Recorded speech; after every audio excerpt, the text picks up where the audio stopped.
বেশ ভেজে রাখা মাছগুলো দিয়ে দিলাম। এই যে দেখুন কেমন হয়েছে, এই যে মাছটা খালি দেখুন কত বড়। তো এই যে ভাতের পাশে নিয়ে নিলাম ইলিশ মাছের টক।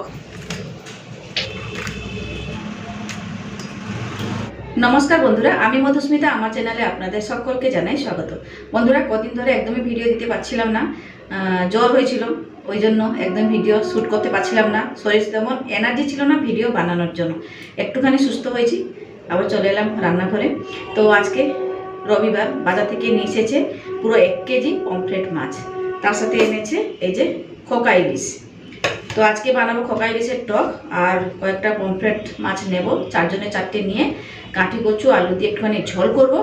আর তার সাথে সেই যে কচুর লতি রেখেছিলাম, কচুর লতি ছাড়িয়ে রেখেছি আর বানানো হয়নি, ওই চিংড়ি মাছ দিয়ে কচুর লতিটা করবো। এই যে নুন হলুদ মাখানো চিংড়ি মাছ রয়েছে, তো ওই চিংড়ি মাছ দিয়েই কচুর লতিটা বানাবো। চলুন রান্নাবান্নাগুলো শুরু করি, আর আশা করছি আজকের ভিডিওটা আপনাদের বেশ ভালো লাগবে। আর ভাতটা অলরেডি এখানে বসিয়ে রেখে দিয়েছি, ভাত ফুটছে। চলুন, আর এখান থেকে মাছ কয়েকটা ফ্রিজে তুলে দিই আর কয়েকটা নিই, কারণ 1 কেজি মাছ তো একদিনে তো খাওয়া যাবে না, রেখে দিই, কালকে পরশু এরকমই করে খাওয়া হবে। চলুন, তো এই যে টিফিন বক্স নিয়ে নিয়েছি, এখন মাছগুলোকে তুলে রেখে দিই। 1 কেজি মাছ নিয়ে এসেছে, জানেন, হয়তো সস্তায় পেয়েছে তাই জন্য নিয়ে এসেছে। চলুন 4টে মতো রাখি 4 জনের। এই দেখুন 4টে রাখলাম, কাঠি কচু আলু দিয়ে ঝোল বানাবো। আর এগুলো থাক, আপাতত 2 দিন তো রান্না করে খেতে পারবো, বলুন। ব্যাস, এটাকে ফ্রিজে তুলে দিই। ফ্রিজ থেকে বের করে নিয়ে চলে এলাম কচুর লতি। কচুর লতিগুলো হলুদ হয়ে গেছে, দেখুন।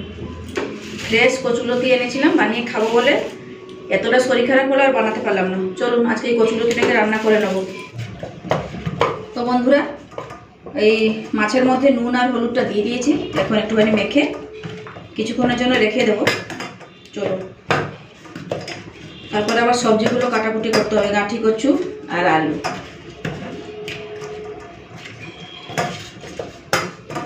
ব্যাস,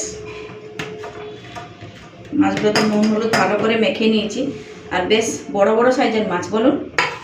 এটাকে একটুখানি সর্ষে পোস্ত দিয়ে ঝাল বানালেও ভালো হতো, কিন্তু আজকে ঝোল বানাবো। তো চলুন এই ইলিশ মাছটাই একটু নুন হলুদ মেখে নিই।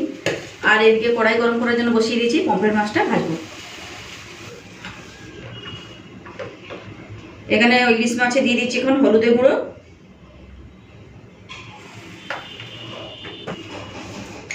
দিচ্ছি পরিমাণ মতো নুন,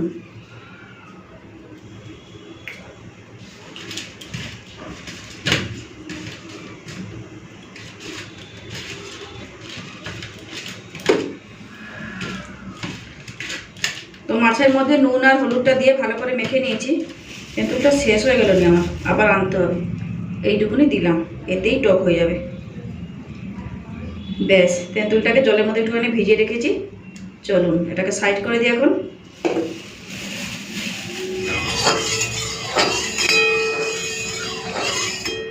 তেলটা ভালো মতো গরম হয়ে গেছে, এখন এক একটা করে মাছ ভেজে নেব। এই যে 2টো করে হয়ে যাবে, দিয়ে দিচ্ছি।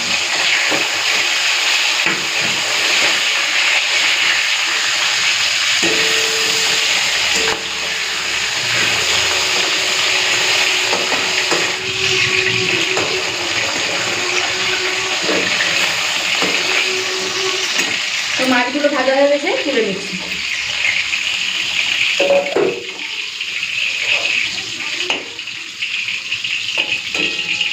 এই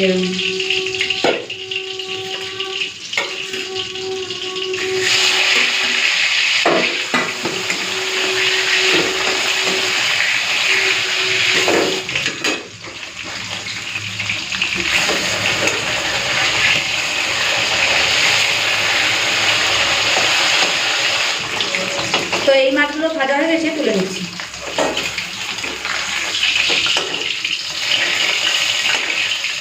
দেখুন,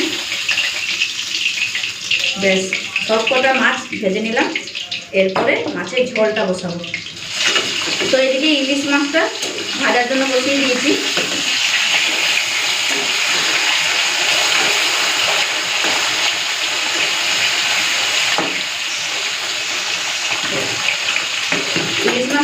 হলে কী হবে, খুব ভালো। কতটা তেল বেরিয়েছে। আর ইলিশ মাছের টক খেতে কিন্তু না হেভি লাগে, বলুন। যেহেতু এটা খোকা ইলিশ তো তাই জন্য একটুখানি টক বানিয়েছিলাম তেঁতুল দিয়ে। আর তেঁতুলটা ভিজিয়ে রেখেছি। তো মাছটাকে একটুখানি ভেজে নিই, তারপরে তুলে নিই। আর এদিকে কড়াইটা এদিকে রেখেছি, এখন অবধি মশলা মাছের ঝোল বসাইনি। একটু তো সময় লাগবে এই নাটি কচু আলু মশলাপাতি জোগাড়পাতি করতে, তাই জন্য সময় নষ্ট একদম করলাম না। ইলিশ মাছটাকে ভেজে নিলাম। টকটা তো বেশিক্ষণ হতে লাগে না, তাই না? তো মাছটা ভেজে নিয়েছি, এখন তুলে নিচ্ছি। কতটা তেল বেরিয়েছে দেখুন। এই যে ইলিশ মাছ ভাজা পুরোপুরি রেডি। আর এই তেলেই মাছের টকটা রান্না করব। আচ্ছা, এখানে না অনেকগুলো তেল আছে, ইলিশ মাছ ভাজার তেল। তার জন্য একটুখানি তুলে রাখলাম, ভাতে মেখে খাওয়া হবে, ভালোই লাগে খেতে। তুলে রেখে দিলাম। বৃষ্টিকালে শুকনো লঙ্কাগুলো না কেমন একটা খারাপ হয়ে যায়, বলুন।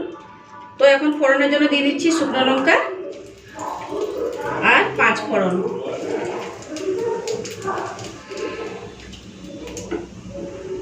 তো তেলে তো 5 ফোড়ন আর শুকনো লঙ্কা দিয়ে দিয়েছি ফোড়ন। এরপর দিয়ে দেবো এই তেঁতুলের জলটা। চলুন।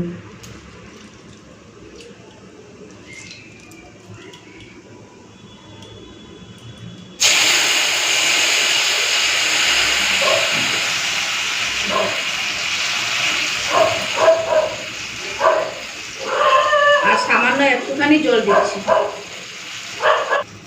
এখন দিয়ে দিচ্ছি হলুদের গুঁড়ো, পরিমাণ মতো দিতে হবে।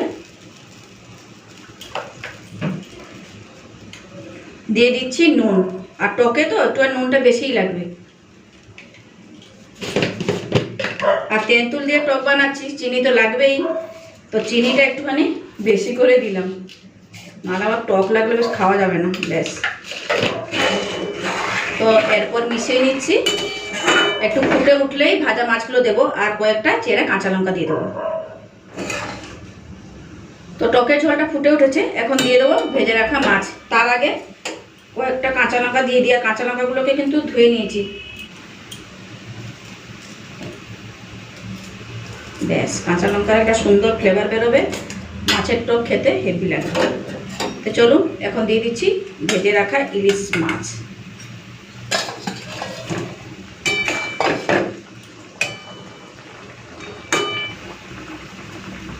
তো একটু নুন দিয়ে দিচ্ছি, নুনটা কম লাগছিল আর টকটা বেশি লাগছে, তাই জন্য নুন দিলাম। আর চিনিও দিয়ে দিচ্ছি, মিষ্টিটা একটু কম হয়েছে। একটুখানি টক মিষ্টি হবে, খেতে ভালো লাগবে। বেশ, একটুখানি মিশিয়ে নিলাম আর 2-4 মিনিট ফুটিয়ে নেব, তারপর ঢেলে নেব। তো ইলিশ মাছের টকানে একটু নুন মিষ্টিটা ব্যালেন্স থাকা উচিত, মানে রাখা উচিত।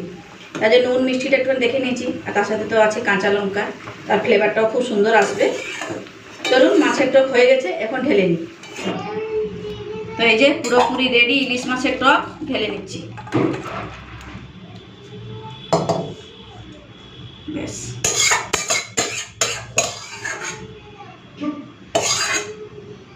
তো বেশ ইলিশ মাছের টক রান্না হয়ে গেছে। এই যে দেখুন কেমন হয়েছে। তো এই যে কাঠি কচু আর আলু কেটে নিয়েছি পমফ্রেট মাছের ঝোলের জন্য।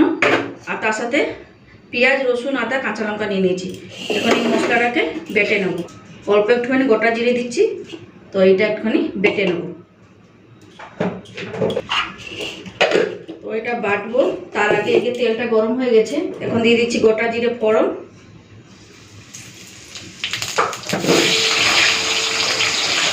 তো তেলের মধ্যে দিয়ে দিলাম কাঠি কচু আর আলু। এগুলোকে একটুখানি হালকা ভেজে নিতে হবে।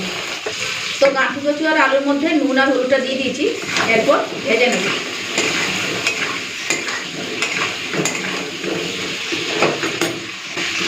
একটুখানি ঢাকা দিয়ে দেবো যাতে আলু আর কচুটা হালকা সেদ্ধ হয়ে যায়। ততক্ষণে আমার মশলা বাটাটাও হয়ে যাবে।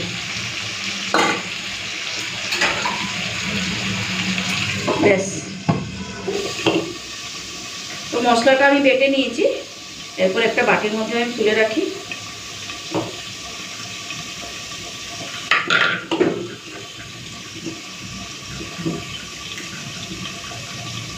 এখন ওয়েদারটা না এত বাজে না, সবারই শরীর খারাপ হচ্ছে জানেন। কদিন তো পুরো জ্বরের মানে এত ভুগলাম যে বলার কথা নেই। মুখে একদম রুচি ছিল না, মাথা ঘোরাচ্ছিল, এইরকমই হচ্ছিল আমার। বেশ অল্প মশলা দিয়েছি, এই যে বেটে নিয়েছি আদা, রসুন, পেঁয়াজ, গোটা জিরে, কাঁচা লঙ্কা। এই মশলাটাই আমি এই পমফ্রেট মাছের ঝোলে দেব।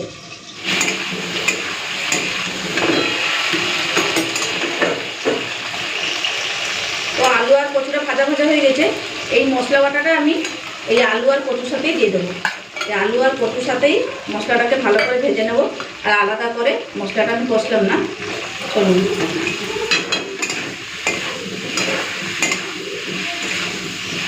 এখন দিয়ে দিচ্ছি পাকা টমেটো। আপনারা একবার এইভাবে বানিয়ে খাবেন, ভালো লাগে কিন্তু। হাতে যখন সময় থাকবে না তখন এইভাবেই বানাবেন। সময় থাকলে অবশ্যই আলাদাভাবে কষে নিলে ভালো হয় রান্নাটা। এইভাবে রান্না করলেও ভালো হয় কিন্তু।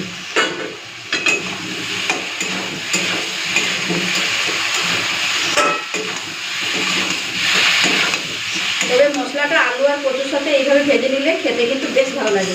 পমফ্রেট মাছের ঝোল তো দারুণ হয় কিন্তু খেতে। এই কচুটা হালকা সেদ্ধ হয়ে গেছে। চলুন এরপরে একটুখানি মশলাপাতি দিয়ে দিই। তো নুন আর হলুদটা তো দিয়েছিলাম, আর একটুখানি দিলাম ঝোলের জন্য। দিয়ে দিচ্ছি হলুদের গুঁড়ো, সামান্য একটুখানি কাশ্মীরি লাল লঙ্কার গুঁড়ো, কালার হবে ভালো। দিচ্ছি একটুখানি চিনি। বেশ, এরপরে ভালো করে কষে নেব। তো ঢাকা দিয়ে দিয়ে আলু কচুটাকে একটুখানি কষে নিয়েছিলাম, প্রায় 5-10 মিনিট এভাবে ঢাকা দিয়ে দিয়ে রান্না করেছিলাম। তারপরে আমি জল দিয়ে দিয়েছি, আর নুনটাও টেস্ট বুঝে নুনটাও দিয়ে দিলাম। চলুন এরপরে ঢাকা দিয়ে রান্নাটা করি। আলু আর কচুটা সেদ্ধ হলে তারপরে মাছ ভাজাটা দেব। আর এইদিকে নিয়ে আসি, এদিকে আমি কচুলতিটা রান্না করি। অনেকটা বেলা হয়েছে তো।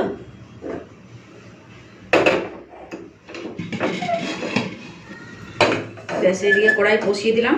এরপরে কচুলতি রান্না করব। এই যে দেখুন, আজকে বাজার থেকে কাঁচা লঙ্কা নিয়ে এসেছে। ওই যে কালো কালো যে কাঁচা লঙ্কাগুলো হয় ওইগুলো নিয়ে এসেছে। তো বেশি করে একটুখানি কাঁচা লঙ্কা দিলাম, একটু ঝাল ঝাল করে বানাবো। মুখের স্বাদটাও নেই, মুখের স্বাদটাও ফিরবে। তো এখন দিয়ে দিচ্ছি সাদা সর্ষে।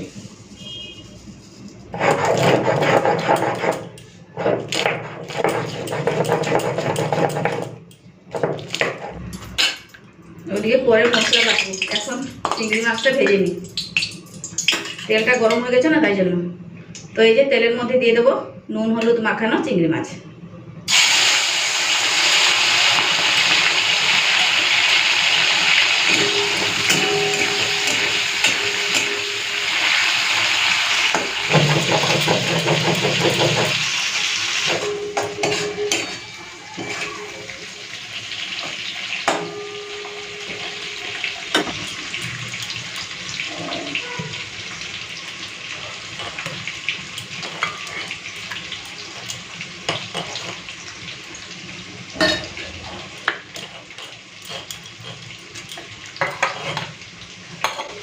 বেশ, এই যে বেটে নিলাম সাদা সর্ষে আর কাঁচা লঙ্কা, শিলটার পরে ধুয়ে নিই।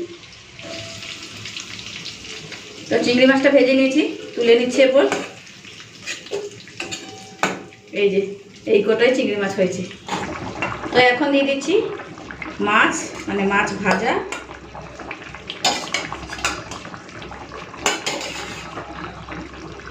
বেশ, ভেজে রাখা মাছগুলো দিয়ে দিলাম।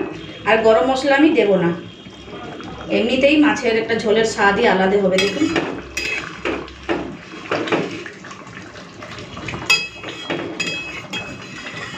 বেশি পাতলা করলাম না, মাখো মাখো একটুখানি রেখেছি। তো বন্ধুরা, পমফ্রেট মাছের ঝোল পুরোপুরি রেডি হয়ে গেছে। এইরকমই কড়াইতে থাকুক। এরকম ঢাকা দিয়ে দিলাম। দিয়ে দিচ্ছি পেঁয়াজ কুচি। পেঁয়াজ কুচি দিয়ে দিয়েছি। এরপর দিয়ে দিচ্ছি কচুর লতি। দুটোকে একসাথেই ভেজে নেব।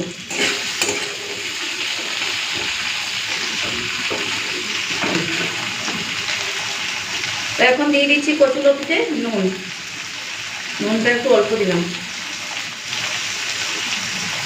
দিচ্ছি হলুদের গুঁড়ো। তো সব কিছু রান্না মোটামুটি হয়ে গেছে। তেঁতুল দিয়ে ইলিশ মাছের টক, পমফ্রেট মাছের ঝোল, গাঠি কচু আলু দিয়ে, শুধু এই চিংড়ি মাছ দিয়ে কচুলতিটা হলেই হয়ে যাবে। তো কচুলতিতে চিংড়ি মাছটাও দিয়ে দিয়েছি। এরপরে আর 2 মিনিট ভাজা ভাজা করবো, তারপরে সর্ষে বাটাটা দিয়ে দেবো। তো এখন দিয়ে দিচ্ছি সাদা সর্ষে বাটা।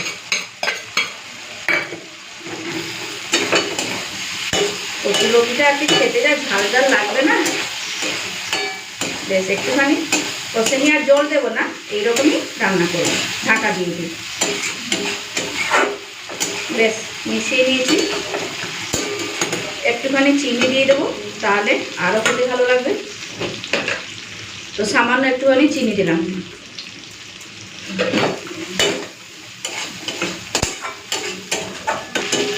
আজকে সব কটা রান্নাই ফাটাফাটি হয়েছে, ভাতের সাথে কিন্তু পুরো জমে যাবে। বলুন, এতদিন তো শরীর খারাপ ছিল, কিছু তেমন ভালো মতো খেতে পারিনি, জানেন। আজকে বলেছিলাম একটুখানি খাসির মাংস আনতে, আনেনি। ইলিশ মাছ আর পমফ্রেট মাছ নিয়ে এসেছে। তো কচুরলতি রান্না হয়ে গেছে, আর কচুরলতিটা খুব ভালো মতো সেদ্ধ হয়ে গেছে। চলুন এরপরে তুলে নিই। আর বেশি শুকনো করবো না, ভালো লাগবে না, এইরকমই একটুখানি থাক, মাখা মাখা খেতে ভালো লাগবে।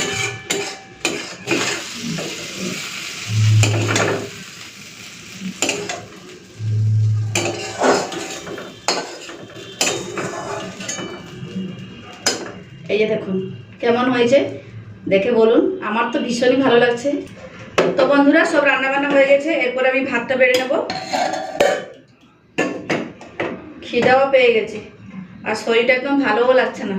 এতগুলো রান্না করে উঠলাম, মাছ ধরলাম, কত কি আজকে কাজ করলাম বলুন, একটুও রেস্ট পেলাম না। মানে শরীর খারাপ থেকে উঠেই কাজে লেগে পড়লাম, জানেন। তো ভাত বেড়ে নিয়েছি, চলুন। তো এখন নিয়ে নিচ্ছি ওই যে ইলিশ মাছের তেলটা রেখেছিলাম, ভাতের উপরে একটু নিয়ে নিলাম, ভালো লাগে বলুন মেখে খেতে। নিয়ে নিচ্ছি কচুরলতি চিংড়ি মাছ দিয়ে যেটা বানিয়েছি, দারুণ হয়েছে, দারুণ দারুণ একটা গন্ধ বেরিয়েছে। এই যে আজকে রান্নাগুলো সব কটা ফাটাফাটি হয়েছে। এখন নিয়ে নেব পমফ্রেট মাছের ঝোল। এই যে মাছটা খালি দেখুন কত বড়, আর গাঁঠি কচু আর আলু দিয়ে মাছের ঝোল বানালেই তো পুরো ভাতটাই শেষ হয়ে যাবে, জানেন। আমার খুব ভালো লাগে এরকম গাঁঠি কচু আর আলু দিয়ে পমফ্রেট মাছের ঝোল বানালে, তাই জন্যই বানিয়ে ফেললাম। যত বড় মাছ হোক না কেন, আমি ঝোলটাই বানালাম। কিন্তু সর্ষে আর পোস্ত বাটা দিয়ে ঝাল বানালে বেশ ভালো লাগতো, কিন্তু আমার এই গাঁঠি কচু এনেছিল তো, তাই ভাবলাম আলু আর গাঁঠি কচু দিয়ে ঝোলটা বানাই। 2 মুঠো ভাত তো খেতে পারবো, মুখে একদম রুচি নেই। তো বন্ধুরা, ইলিশ মাছের টক নিয়ে নিলাম, একটা মাছের মাথা নিয়েছি আর একটা গাদা নিয়েছি। চলুন। তো বন্ধুরা, ভাত বেড়ে নিয়েছি, আর এখানে মাছের ঝোলটাও নিয়ে নিলাম, আর এখানে নিয়ে নিয়েছি ইলিশ মাছের টক, কচুরলতি চিংড়ি মাছ দিয়ে। তার ভাতের উপরে আছে একটুখানি ইলিশ মাছ যে ভেজেছিলাম তার তেলটা। কেমন হয়েছে দেখে বলুন। আর সব কটা রান্না কিন্তু আজকে ফাটাফাটি হয়েছে। তাহলে বন্ধুরা, আজকের মতো এখানেই থাকলাম, আবার ফিরে আসবো একটা নতুন ভিডিও নিয়ে। ততক্ষণ সবাই ভালো থাকবেন, সুস্থ থাকবেন, টাটা। আর আজকের রান্নাবান্নাগুলো কেমন লাগলো অবশ্যই কিন্তু কমেন্টস করে জানাবেন।